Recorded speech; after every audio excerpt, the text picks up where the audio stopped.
Hello everyone, welcome back to my channel. My name is Archana Chauhan and today I will discuss with you chapter 1 of class 10th based on NCERT maths. Our name of the chapter is real numbers. This chapter is directly connected to the class 9th chapter number 1 number system. Okay, तो जो number system में हमने पढ़ा था उसी से ही कुछ मिलता जुलता यहाँ पर रियल नंबर्स में है. सो जिन बच्चों ने भी इंट्रोडक्शन पार्ट नहीं चेकआउट किया हुआ है नंबर सिस्टम का, so I will request to them please go through all the concepts with the number system. जो भी नंबर सिस्टम के कॉन्सेप्ट्स हैं उनसे आप एक बार रूबरू हो जाइए. ठीक है, मैं यहाँ भी आपके साथ डिस्कस कर रही हूँ सारी चीज़ें. ठीक है, सो रियल नंबर्स को समझने से पहले हमने समझना होगा what are natural numbers. So all the counting numbers are called natural numbers, right? और you can say all non negative counting numbers excluding zero are known as natural numbers, and these numbers are start from 1 2 3 up to infinitive, right? Now second is whole number. If we include 0 to the counting numbers, then it will known as whole numbers, right? Or you can say all non-negative counting numbers including 0 are known as whole numbers. So if we add 1 2 3 4, है ना, ये हमारे counting numbers थे. इसमें अगर हमने 0 और साथ में इंक्लूड कर दिया तो ये क्या बन जाएगा? होल नंबर्स बन जाएगा. Now next one is integers, right? So integers क्या होंगे? All negative and non negative numbers including 0 all together known as integers. ठीक, ये हमारी नंबर लाइन होती है. यहाँ 0, ये इधर सारे पॉजिटिव नंबर्स होते हैं, इधर में ये सभी नेगेटिव नंबर्स होते हैं. ठीक है, तो एक ऐसा सेट जिसमें हमारे सभी पॉजिटिव नंबर्स हों, सभी नेगेटिव नंबर्स हों एंड 0 भी हो, इन सबको अगर हम एक साथ में रख दें तो ये क्या बन जाता है? इंटीजर्स बन जाते हैं. In other words, you can say whole numbers and their negatives. Whole numbers and their negatives are called integers. Now, rational numbers. The numbers number A is called rational if it can be written in the form of r upon s, where r and s both are integers and s is not equals to 0. Simply जो हमारी NCERT book है इसमें यहाँ पर p upon q दिया होता है, जहाँ पर p and q both are integers and q is not equals to 0. क्योंकि q अगर 0 हो गया तो क्या होगा? ये जो नंबर है ये नॉट डिफाइंड हो जाएगा, राइट? सो क्यू को इसलिए क्या बोला जाता है कि ये कभी भी 0 नहीं होना चाहिए. So all the numbers which can written in the form p by q means 2/3 3/5, such type of numbers are called rational numbers. Now next is our note here. You should write down this as I think you already known this fact. So there could be unlimited rational numbers between any two rational numbers. किन्हीं भी दो rational numbers के बीच में बहुत सारे आपके पास rational numbers हो सकते हैं. There can be unlimited rational numbers between any two rational numbers. Now come to irrational numbers. So a number a which cannot be written in the form of p upon q. ऐसे numbers जो कि p upon q की form में हम जिनको नहीं लिख सकते वो क्या कहलाते हैं? इरेशनल नंबर्स कहलाते हैं. जनरली इसमें वो नंबर्स आते हैं जो कि जिनको आप बोलते हो non terminating recurring and non terminating non recurring. ठीक है, उस टाइप के जो नंबर्स होते हैं वो इरेशनल नंबर्स होते हैं. ठीक है, जैसे हमारा 10/3 होगा तो ये 3.3333 ऐसे ही आता चला जाएगा, तो this is also an irrational number, right? So आपका पाई हो गया, जितने भी रूट वाले नंबर्स होते हैं all these numbers are called irrational numbers. ठीक है, सो ऐसे नंबर्स जो कि p upon q की फॉर्म में जिनको हम एक्सप्लेन नहीं कर सकते, रिप्रेजेंट नहीं कर सकते, जहाँ पर p and q इंटीजर्स हैं, q is not equals to 0 है. और you can say that number which are not rational are called irrational numbers. Okay, so for example my root 7 होगा, रूट 11 होगा etcetera, and one more add here pi is also an irrational number. Okay, In topic it is real numbers. All numbers including both rational and irrational numbers are called real numbers. So जितने भी rational numbers हैं और irrational numbers हैं, दोनों का जो combination है, दोनों जो numbers हैं वो आते हैं under comes under real numbers, right? So आप इसको इस diagram की help से कुछ ध्यान रख सकते हैं, ठीक है? So natural numbers हमारे पास हो गए, okay. First of all natural numbers में हमने ज़ीरो ऐड कर दिया तो होल नंबर्स बन गए। ये नेगेटिव नंबर्स और ले आए तो ये पूरा सेट हमारा इंटीजर्स बन गया। एंड अगर p अपॉन q की फॉर्म में रिप्रेजेंट कर दिया तो ये रैशनल नंबर्स हो गए, और इधर में हमारे पास इरेशनल नंबर्स हो गए, पाई हुआ, ई हुआ, √2 हुआ, ठीक है। ये पूरा और ये पूरा दोनों मिलकर क्या बना रहे हैं, रियल नंबर्स, ठीक है। तो this is the introduction part. अभी मेन कॉन्सेप्ट पर आते हैं। इस आगे बढ़ने से पहले एक कॉन्सेप्ट है यहाँ पर, एल्गोरिदम हम लोग यूज़ करेंगे। तो algorithm is what, it is the step by step process. It is the step-by-step process to solve a particular problem. That is called an algorithm. Or you can say an algorithm gives us some definite steps to solve a particular type of a problem in a well-defined manner. That is called algorithm. Right? किसी भी problem को solve करने का step-by-step process एक किसी particular तरीके से क्या हो जाता है, algorithm कहलाता है. Now come to lemma. Lemma is a statement which is already proved and is used to proving other statements. एक ऐसा स्टेटमेंट होता है जिसको हम ऑलरेडी प्रूव कर चुके हैं और जो बाकी स्टेटमेंट्स को प्रूव करने के लिए जिसकी हम हेल्प लेते हैं उसको क्या कहा जाता है, लेमा कहा जाता है. The concept is Euclid's division lemma. It is basically the restatement of the usual division system. The formal statement for this is, okay, देखो जो हम डिवीज़न सिस्टम हम लोगों ने लगाया था, जैसे कि मान लीजिए आपने क्या किया, 5 को डिवाइड किया 2 से, तो 2 टाइम्स 4 जाएगा, है ना, रिमाइंडर क्या बनेगा, 1 बचेगा. तो इसको अगर हमें लिखना होता था तो कुछ इस तरीके से हम राइट डाउन करते थे. किस तरीके से कि जो डिविडेंड होता था, है ना, डिविडेंड इक्वल्स टू क्या बनेगा, divisor multiply by quotient plus remainder. कुछ ऐसे ही लिखा जाता था, है ना, सॉल्व करने के लिए. ठीक, तो यहाँ पर भी कुछ ऐसे ही आपने करना है. सिंपल डिवीज़न सिस्टम को हम यहाँ पर रिप्रेजेंट कर रहे हैं. तो ये बोल रहे हैं कि for each pair of given positive integers a and b there exist unique whole numbers q and r which satisfies the relation a equals to B Q plus r where r is less greater than or equals to 0 and less than to b. b is divisor here where q and r can also be zero, जहाँ पर quotient and reminder ये भी क्या हो सकते हैं, zero हो सकते हैं. ध्यान से समझिए इस बात को कि हमारे पास क्या है, पॉजिटिव इंटीजर्स है. पहली बात, जो a है और b है, मतलब a क्या है, डिविडेंड है, b क्या है, डिवीज़र है. Both are positive integers. तो और हमारे पास 2 होल नंबर्स हैं, कौन कौन से, क्वोशंट एंड रिमाइंडर, राइट, जो कि इस रिलेशन को सेटिस्फाई करते हैं. जहाँ पर जो रिमाइंडर है वो क्या होना चाहिए, 0 से बड़ा या उसके इक्वल होना चाहिए, एंड जो डिवीज़र है उससे छोटा होना चाहिए. ठीक है. सो इसका स्टेटमेंट में जो a है वो डिविडेंड बन गया, b डिवीज़र हो गया, q क्वोशंट और r इज रिमाइंडर. तो इसको हम कुछ ऐसे राइट डाउन कर सकते हैं. We can write it, dividend equals to divisor's multiply by quotient plus remainder. Okay. Now Euclid's division algorithm, most important part of this exercise or you can say this chapter. यहीं से आपके questions बनते हैं, इसी पर based questions हमें यहाँ पर solve करने हैं. So basically this concept is based on Euclid's division lemma. This is the technique to calculate the highest common factor of given two positive integers m and n. Let's suppose हमारे पास कोई 2 numbers हैं, उनका हमें highest common factor find out करना है with the help of Euclid's division lemma, right. तो जो technique हम यहाँ इस्तेमाल करेंगे उसके लिए हम क्या बोल रहे हैं, डिवीज़न एल्गोरिथम हम लगाएंगे. ओके.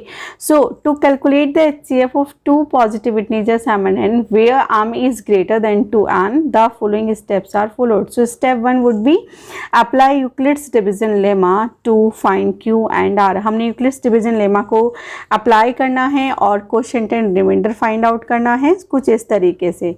है ना। यहाँ पर ये आप इसको एक ही लेकर चलिएगा, a plus A equals to B Q plus R ही लेकर चलिएगा, जहाँ पर r इज़ ग्रेटर देन और equals to 0 and less than to b।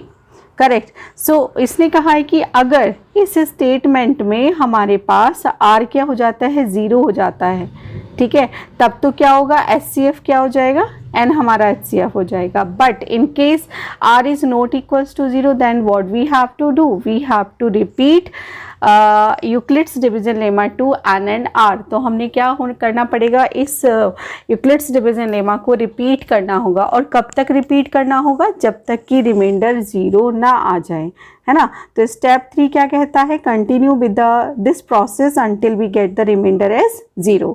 So now the divisor at this stage will be HCF of m(n). So you can say HCF of m(n) equals to HCF of nr, where HCF m(n) means HCF of m and n। Okay, तो क्या समझ आया, पहला step, you have to compare both the numbers and you will divide smaller number to greater number, then you need to find the q and r, and you have to check if r is 0 or not। if it is 0 then जो b होगा, जो divisor होगा, that will be the HCF only। but if r is not equivalent to 0, in that case what to do, you have to repeat the process until you get r equals to 0। okay, now come to the exercise. Now start doing questions.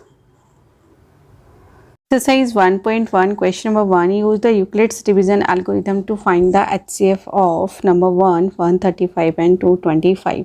So we need to find Euclid's division algorithm. We need to use actually Euclid's division algorithm to find the HCF of these two numbers. Okay, so first of all, first step was just compare these two numbers. So here 225 is greater than to 135. So what to do, you need to divide smaller number two bigger number. तो पहले आप इसको divide कर लीजिएगा, ठीक है। 1 time जाएगा, सो 135 subtract करिएगा, 5 माइनस 5 इज़ 0 एंड यहाँ से क्या होगा, 12 हो जाएगा, यहाँ पर 0 रहेगा, 12 minus 3 is 9। Now you will divide 90 to 135, है ना। जो डिविज़र होता है नेक्स्ट टाइम पे वो क्या बन जाता है, इट बिकम्स डिविडेंड, राइट। सो 90 1 जा 90, सो अगेन डिवाइड कर लिया इसको, तो यहाँ पे बनेगा 45 एंड 45 से जब आप 90 को डिवाइड करेंगे तो ये 2 टाइम्स जाएगा, ठीक है, इट इज़ 90, तो यहाँ बन गया 0। अब इसी को हमने लिखना है किस में, यूक्लिड्स डिवीज़न लेमा की हेल्प में। तो स्टेटमेंट क्या था हमारे पास, स्टेटमेंट था a प्लस बी क्यू, है ना, a प्लस बी क्यू, एक मिनट, स्टेटमेंट था a equals to B Q plus r, जहाँ पर a क्या था, डिविडेंड था, राइट। तो अगर इसको मैं लिखूँ तो कैसे बनेगा ये, इट वुड बी 225, ये क्या है, डिविडेंड है ना, एंड b क्या है, डिविज़र है, क्यों क्वोशिएंट हमारा 1 आया है यहाँ पर, ठीक है, and remainder is 90। Okay, so since remainder बोले तो r is not equals to 0, ठीक है, और you can say 90 is not equals to 0। So we need to repeat the steps. Next time क्या होगा, 135 क्या बनेगा, डिविडेंड बनेगा, एंड डिविज़र कितना है 90, quotient is 1 and remainder is 45। So again we are having here जो रिमाइंडर है 45, that is not equals to 0। You can write here since 45 is not equivalent to 0, so again we need to repeat here. So now 90 is dividend and 45 is divisor and 2 is quotient and remainder is 0, ठीक है। अब यहाँ पर क्या हुआ, जो remainder है वो क्या आ गया है, 0 आ गया है। इसका मतलब जो डिविज़र होगा वही क्या बन जाएगा, HCF of these two numbers, ठीक है। सो 45 यहाँ पर क्या होगा, यहाँ पर HCF हो जाएगा और यहीं पर हमारा प्रोसीजर भी स्टॉप हो जाएगा। सो यू कैन से HCF of 135, HCF of 135 and 225 would be 45 only. Clear? Now part second, first of all you need to compare here. So definitely 38220 is greater than to 196. So solution में आप पहला step तो ये करेंगे 38220 is greater than to 196, correct. Now just divide it, है ना, divide करते हैं। तो 196 से डिवाइड करना है 38220 को, ठीक। सो यहाँ पर आप डिवाइड करेंगे तो पहले ये 1 टाइम जाएगा, सो इट इज़ 196, सब्ट्रैक्ट कीजिएगा, ठीक है। सो ये बनेगा 12 minus 6 is 6, 17 minus 9 is 8 and 2 minus 1 is 1, ठीक है। नाउ 2 लिखिएगा, so it will go now I think 19, हाँ जी 9 टाइम्स चले जाएगा। सो 9 टाइम्स होगा 4 6 7 1, just subtracted, 12 minus 4 is 8 and 15 minus 6 is 9, 7 minus 7 is 0. Now write 0 here, so it will go by 5 times, so 30 and 48 and 9, so it is 0 here, ठीक है। तो reminder देखो यहाँ पे क्या बना, 0 बना। तो अब इसको लिखना कैसे है ये देख लीजिए। यूक्लिड्स डिवीज़न लेमा की हेल्प से ही हमने इसको यहाँ पे लिखना होगा। तो यहाँ पे ये कम्प्लीटली डिविजिबल है, हमारे पास क्या हो गया, डायरेक्टली यहाँ पर 0 मिल गया है, ठीक। So how can we write, we will write dividend 38220 equivalent to divisor multiply by quotient, it is 195 plus remainder, that is 0. Since you will write here, since remainder equals to 0, so HCF of 196 and 38220 equals to divisor, है ना। so divisor यहाँ पर क्या है हमारे पास, it is 196, so it would be the HCF of these two numbers, correct. Now come to part 3. Now part 3, 867 and 255. So step 1, just compare it. So 867 is greater than to 255. Okay, so पहला काम हमारे पास इसको divide करने का है, ठीक है। तो 255 से हमने डिवाइड करना है 867 को, ठीक है। कितने टाइम्स आएगा, 3 टाइम्स चले जाएगा, ठीक है। देखो इसका तरीका मैं बता देती हूँ आपको शॉर्टकट में कैसे करना है। यहाँ पर एक डिजिट कट लो, यहाँ पे एक डिजिट कट कर लो। अब 25 का टेबल रीड करो। तो 25 3 times 75, 4 times 100, 100 would be greater, so 4 times हम नहीं करेंगे, कितने टाइम्स करेंगे, 3 टाइम्स करेंगे, ठीक है। तो यहाँ पर ये एक शॉर्टकट होता है जिससे आप जल्दी से डिवीज़न कर सकते हो। तो 255 3 टाइम्स कितना बनेगा, 15, 5 एंड यहाँ बनेगा 6 and 7, this is 5. Now subtract it, 7 minus 5 is 2, 6 minus 6 is 0, 8 minus 7 is 1. So now 255, इसको आप डिवाइड करेंगे, ठीक है। तो देखो यहाँ पर अगर मैं 2 कट कर दूँ, यहाँ 5 कट कर दूँ, तो 10 2 टाइम्स 20, 3 टाइम्स 30 ज़्यादा हो जाएगा। तो हम क्या करेंगे, केवल 2 टाइम्स इसको डिवाइड करेंगे। This is 2 and it is 2 2 जा 4, 2 0 एंड 2 1 जा 2, so 5 minus 4 is 1 and here 5. now 51 को से 102 को आप डिवाइड करेंगे तो it will go I think 2 times, ठीक है। so 51 2 जा 102, तो हमारे पास यहाँ पर क्या मिला, 0 मिल गया। अब इसको हमें यूक्लिड्स डिवीज़न लेमा की फॉर्म में लिखना है, ठीक है। सो सिंपली आप क्या लिखेंगे, dividend, it is 867 equals to divisor multiply by quotient is 3 and remainder is 102. So again you will say, since 102 is not equals to 0, or say you can say remainder is not equals to 0, so you will apply again Euclid's division lemma. So now 255 will be the dividend, so you will write 255 equivalent to divisor is here 102 multiply by 2 and quotient is 51. So again you can check here 51, that is remainder, that is not equals to 0. Okay, so you will repeat again, you will write since 51 is not equals to 0. So अब हम फिर से apply करेंगे। Now 102 will be the dividend, so divisor is 51 and quotient is again 2 and remainder is 0. So now since remainder is equivalent to 0, so what can we say, HCF of 255 and 867 is what, it's divisor only. Check करो क्या है divisor, it is 51, ठीक है। तो कुछ इस तरीके से आपको ये क्वेश्चंस यहाँ पर कर देने हैं। चलिए come to second question. Second question says that show that any positive odd integer is the form of 6q plus 1 or 6q plus 3 or 6q plus 5 where q is some integer। हमने show करना है कि कोई भी एक positive odd integer है तो वो इस फॉर्म का होगा जहाँ पर q कोई भी एक इंटीजर हो सकता है। ठीक है, तो जो इन्होंने दिया है उसी को लेट कर लेते हैं, है ना। So here let a be a positive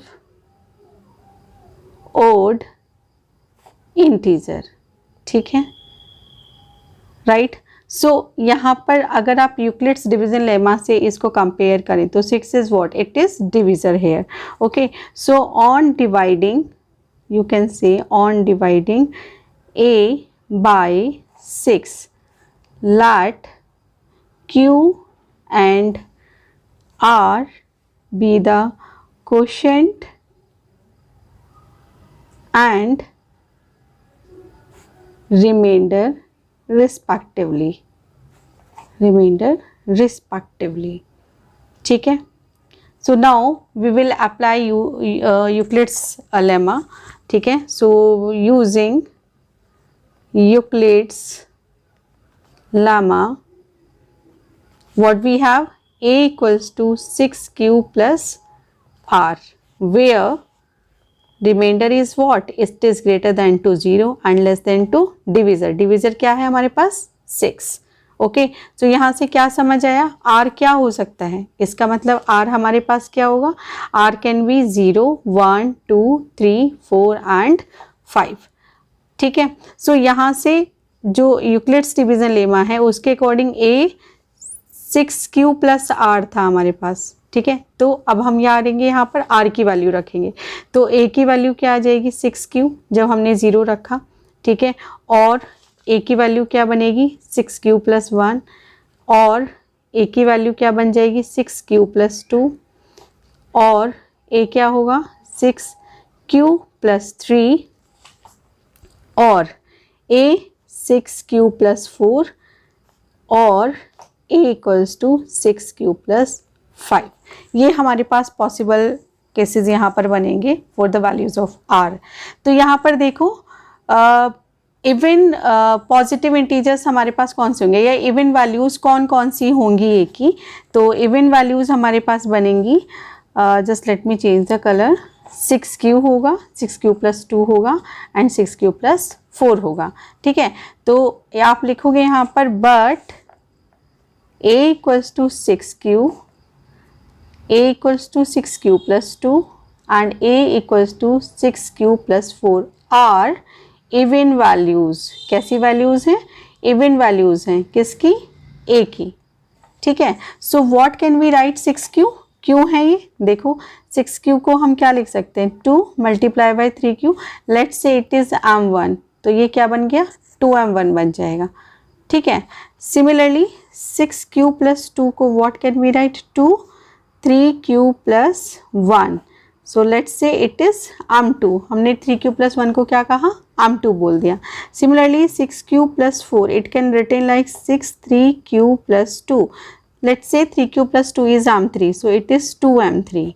ठीक है, these all are even values. ठीक है, अगर a क्या होता है, ऑड इंटीजर होता है in that case, so but उसने क्या कहा है, a being an odd integer, अगर ये ऑड इंटीजर है तब क्या होगा, तब हमारे पास वैल्यूज़ क्या क्या बनेगी, a की वैल्यू बनेगी 6q प्लस 1 और a equals to 6q plus 3 और a equals to 6q plus 5।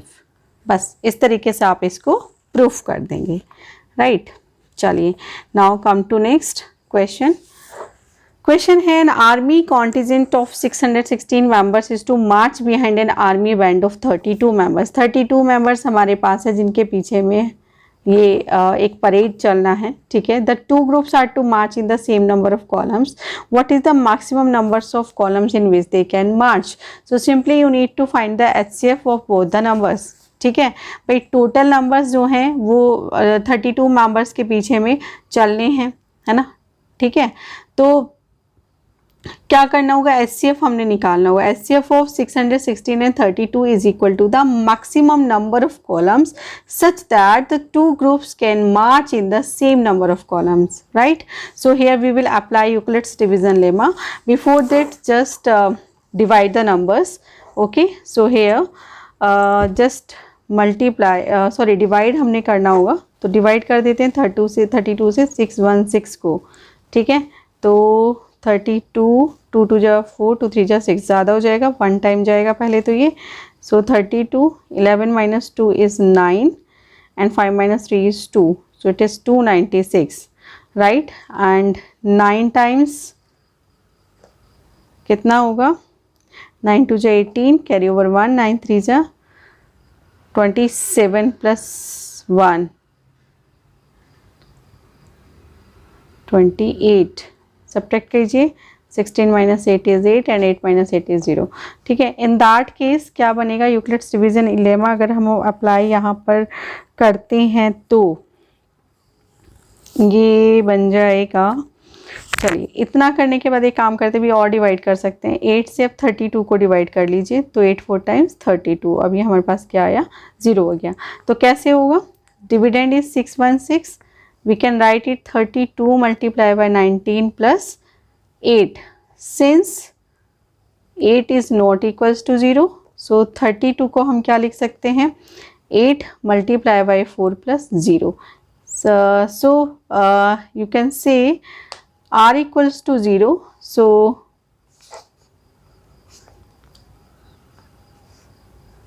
HCF of 32 and 616 is equivalent to divisor of these two numbers. Here it is 8. So the required number of maximum columns is 8 here. Now let x equals to 3 cube plus 2. Okay, now squaring both the sides, so 3 cube plus 2 and its whole square. So x square equals to 9q square plus 2 2 जो 4 3 जा 12q plus 2 2 times 4. अब एक काम करते हैं, यहाँ से हमने 3 कॉमन करना है, तो एक काम करो 9q स्क्वायर प्लस 12q और इसको 3 plus 1 लिख लीजिए, है ना, 4 को ब्रेक कर लिया। नाउ एक्स स्क्वायर 3 कॉमन करोगे तो 3q square plus 4q plus 1 plus 1।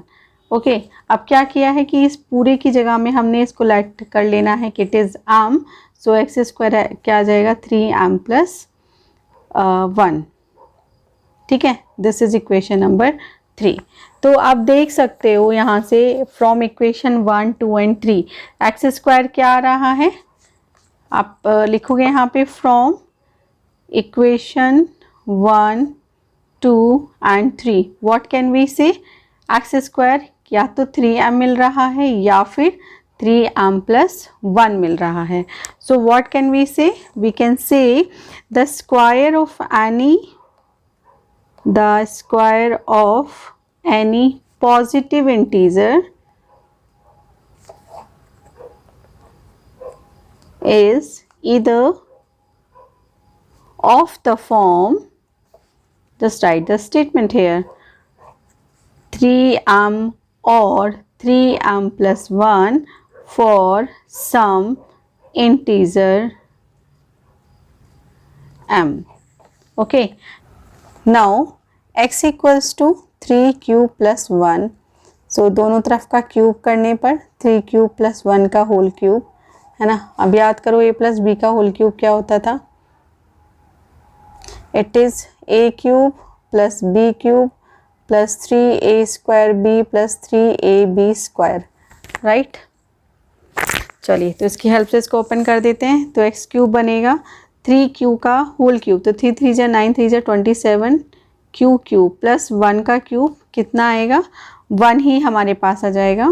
Now 3a square b, तो 3a स्क्वायर मतलब 3 3 जा 9 3 जा 27 हमारे पास आएगा, 27 q स्क्वायर, ठीक है, प्लस 3ab स्क्वायर, तो 3a क्या है 3q, तो 3 3 जा 9q, b स्क्वायर मतलब 1 का स्क्वायर, तो it is 9q here only.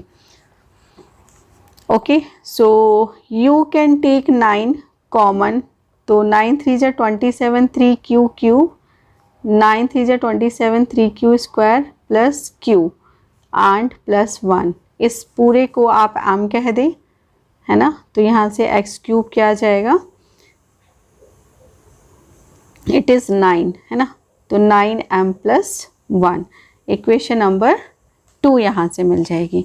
Okay, now last में हमने क्या कहा था कि x क्या हो सकता है, x हो सकता है 3q प्लस 2 की फॉर्म का। ओके, सो दोनों तरफ का क्यूब करने पर, so x cube and 3q plus 2 and it's whole cube, right.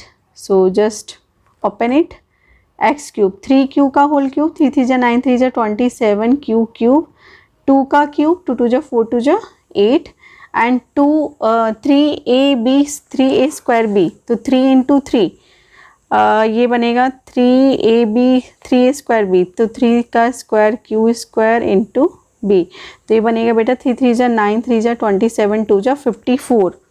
Okay, so it would be 54 q square. Now 2ab square, तो 3ab स्क्वायर बनेगा, तो 3 इंटू 2 2 जा 4 इंटू 3q, तो 3 3 जा 9, 4 टाइम्स 36, ठीक है। तो ये बनेगा 36q hair. Now x cube, अब यहाँ से देखो इन सब में से हम 9 कॉमन कर सकते हैं, तो 9 अगर कॉमन में करती हूँ यहाँ से, तो 3q क्यूब बनेगा, 9 6 times 54, 6q square, 4 times 36, 4q and plus 8। और इस पूरे को अगर मैं m बोल दूँ बेटा, तो ये बनेगा 9m plus 8, equation number 3. So what we can say from equation 1, 2 and 3, what we can say? We can say from equation 1, 2 and 3, x cube can be 9m, 9m plus 1 or 9m plus 8. Okay, so cube of any positive integer is of the form 9m, 9m plus 1 or 9m plus 8 for some integer m. Okay.